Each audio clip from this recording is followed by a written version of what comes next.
Good afternoon, people. Right, this is one we've been waiting to do, isn't it?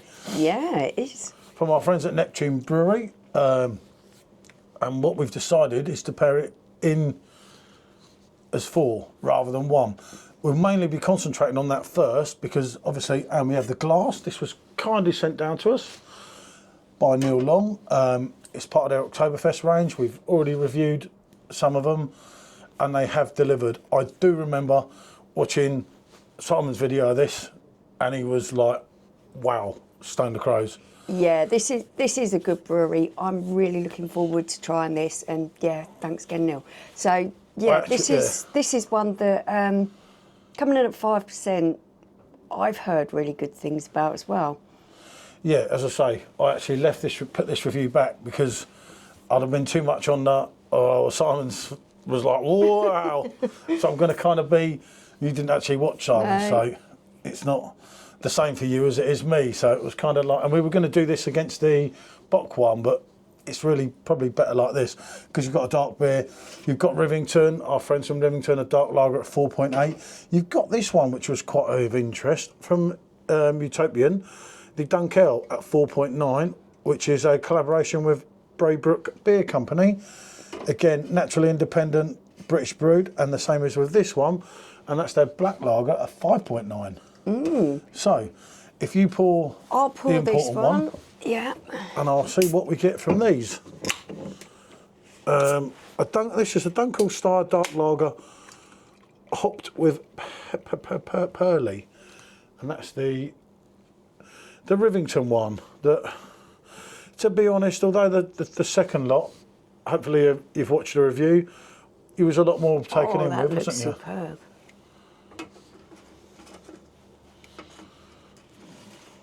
I don't know how my glass clean in there. God no, well I did that one right, look. I don't know, sometimes they just tend to do that, don't they? So you know Amstel's with yeah. Yeah. We'll do that like that. I'll get the Dunkel here. Yeah, I don't know what happened with that Neptune's glass. I'm sure you cleaned that. Corona glasses for these two. Oh God, yeah. Same brewery, both Corona glasses. That's not a good move, is it? That's pouring nicely. Yeah, that looks good. Look at that. I always forget that I'm not holding it up half the time quite as much as you probably should. So we've got that one in the Corona glass. If I Kazi that one and get a long glass from here, it'll just be that little bit easier because otherwise we could get these very wrong, couldn't we? Which wouldn't be the first time I've supposedly messed things up. And this was the 5.9 Saloon Special, which this oh blimey, this is dark. Oh, look at that. You can see on there. Oh, that's almost coming in as dark as the first one. Yeah, I know. The other two are not so dark. The Dunkel's much lighter, which is crazy. Look at that. Yeah. Right. Oh. God, Jesus. Okay, right. so the first and last one, these for me look absolutely superb. They have got that wonderful, dark, rich, almost black colour to them. They're both like it. This one started off, we've pulled the others, so the head shrunk a little bit, but it has got that nice sort of off-white head, as with that one. Yeah. The two in the middle here, I could mistake them looks-wise for the same beer because they look the same.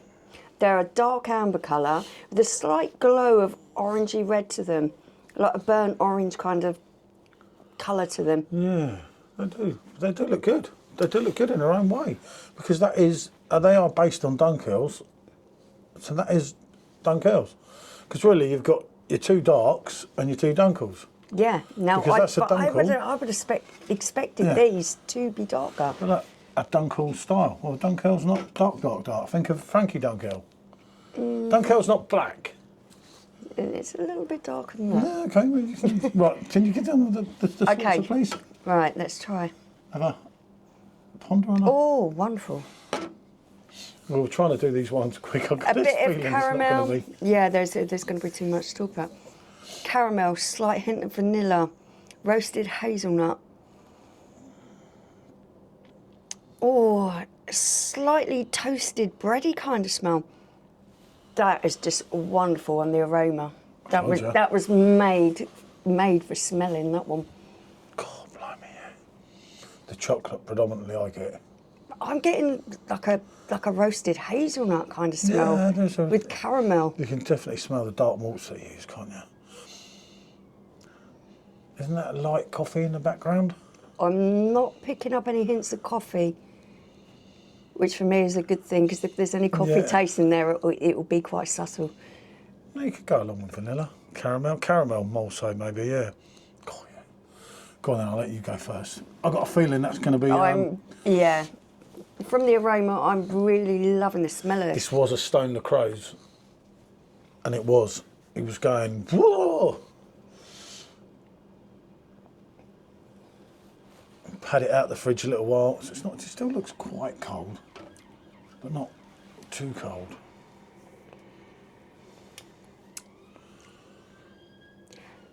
For such a dark beer, I was expecting a really heavy body to this.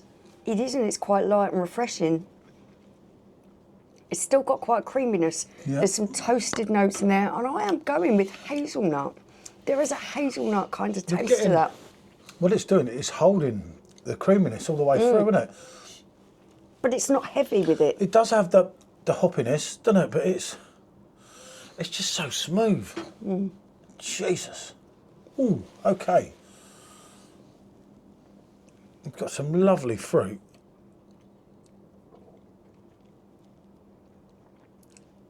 Yeah. Picking up a little bit of sort of raisin plum. Yeah, I could go along with plum. That kind of taste in there. The flavours are not overpowering each other. No, it's like it's running along. Yeah. You're getting different hints of different flavours as you go through that. Coffee, dark chocolate, I'd have said milk chocolate and caramel sweetness balanced by mild hot bitterness, which is dead right, clean and crisp finish on the palate.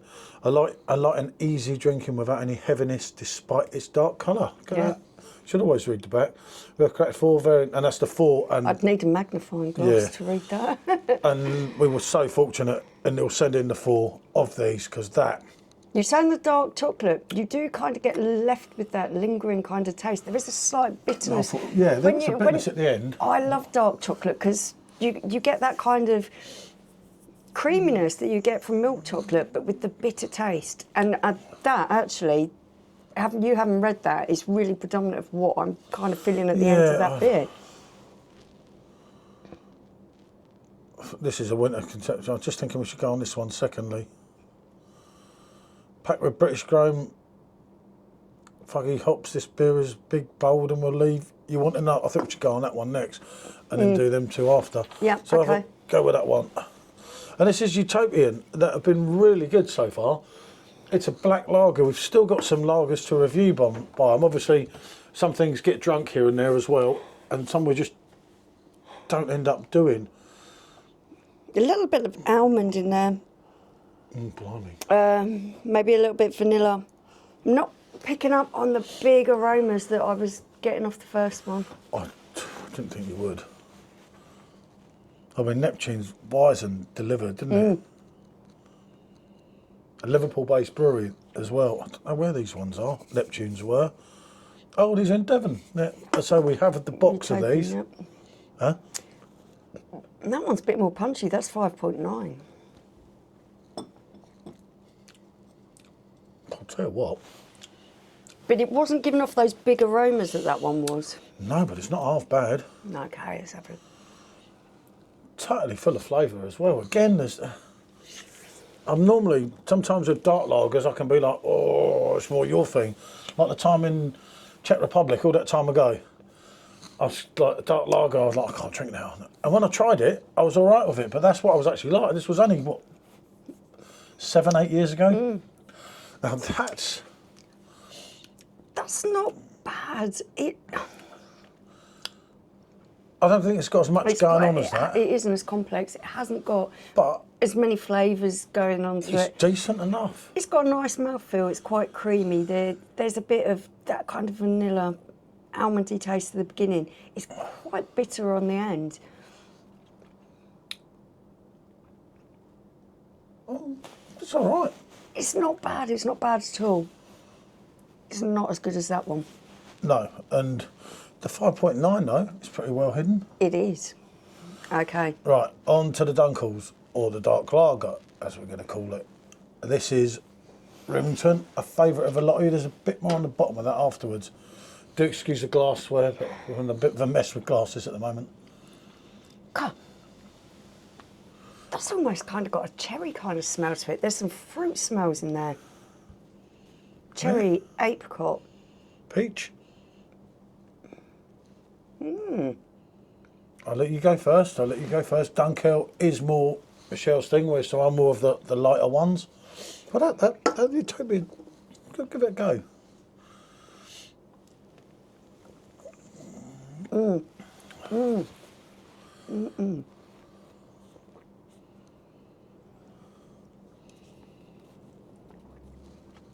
Oh, I like that.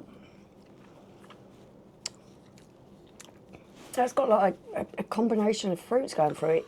Like All the way dry through. fruits, like raisins, sultanas. Some of them a little bit sweet, some of them a little bit more tart. A nice soft bitterness on the end of that. That is good. I like that. I tell you what, for a Dunkel, I don't mind a Dunkel, but I could sometimes get put off. But that for me is Rivington actually delivering. Because that's, what was it, 5%? I'm sure it's like cherry that I'm picking up on in there. And it's kind of mixing with those other fruits. Yeah. And it's running through nicely as well. That's good. You've got that mixture of fruity flavours that are ranging from quite sweet to quite tart. A little bit of maltiness. It's almost like a really nice Christmas cake that just finishes on the nice bitter note at the end. That's good. Rivington are delivering. Oh, what I said. Okay. That's enough on the Rivington. Let's get on to the other one, the Baybrook Okay. Utopian. This is the Dunkel. It's actually called a Dunkel.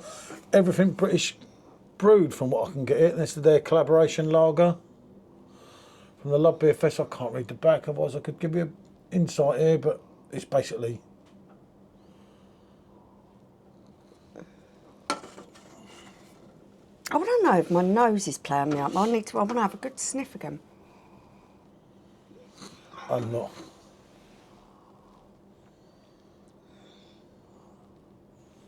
I think that one kind of stole the show with aromas, and since I've smelt that, the others have seemed a little bit subdued afterwards. Yeah, I think Neptune have really delivered, and there's someone like with Hackney Church that we're quite going to follow now, because they are. When you get 3 out of 3 good ones, you kind of know. That smells to me more like kind of dark fruit in there.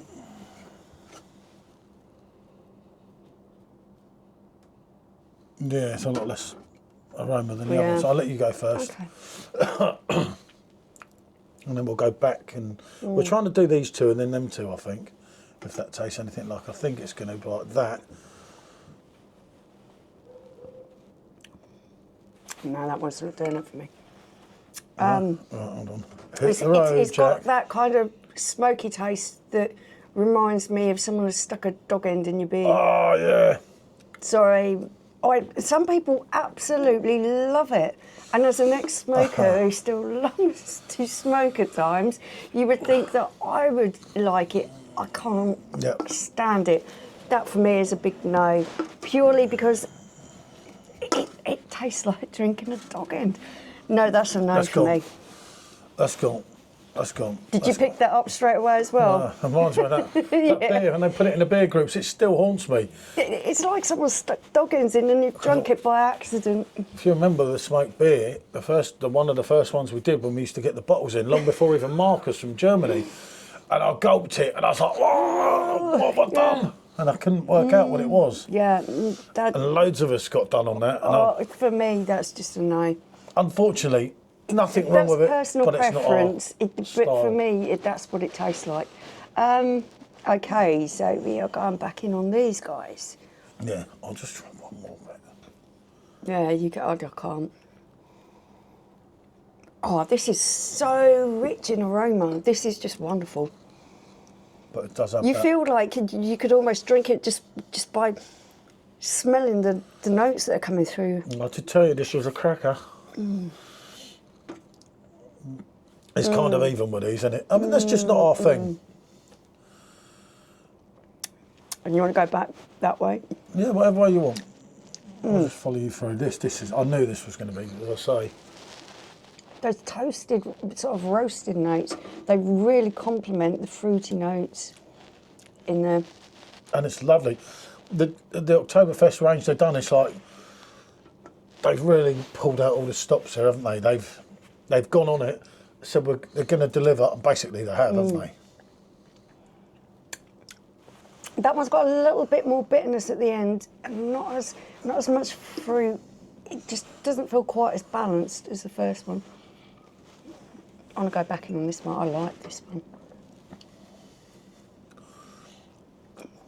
For smoothness of drinking, that one's for Rivington. That's right there. For me, God, the fruit that you've got in there, you've got a bit of a balancing act going on between different styles of fruit. You've got some sweetness and some tartness going on there. You've got the smoothness. That is divine. Now I'm kind of torn between these two. Tasting them again, this is nice. I'll quite happily drink it. It's going out. I'm sorry, it's between these two. I'm going along with her. And I can't work it out. Do you know what? I think they might just be level pegging. Because they are different. They are different. In a nice way, though, yeah. In a really good way. You know, you've got both of these beers are right up there for me. I'm scoring them 9s or 10s out of 10. They're right up there. The highest Utopian is unfortunately not score you could get. done so well on this one. This one I would give a 7 to. Do I go a 9 or a 10 on these? I'm going to give them both 9.5. I can't decide between them. She's confused everyone. They're both really, really good. She will drink Different in both style, of these but after, I so think they're lovely. I can always update. That one, a 7. It's very drinkable, it's nice, but it just pales in comparison to these two. That for me is not my style. I can't stand that kind of style. Like I say, tastes like smoking a dog in. So, Yeah, no, and this one is bang on. These are absolutely brilliant. Highly recommend both of those. Wonderful flavours. Unfortunately, with the Oktoberfest one, we've kind of we did that. Yeah, But this one, what they call it? Hopefully they'll do this range again. Yeah, I don't know. I called it Viduka, as in for Mark Viduka, the football player, because that's the only thing I could think of. But for Rivington, I've got to admit, and I will try this again. That is superb. I like that.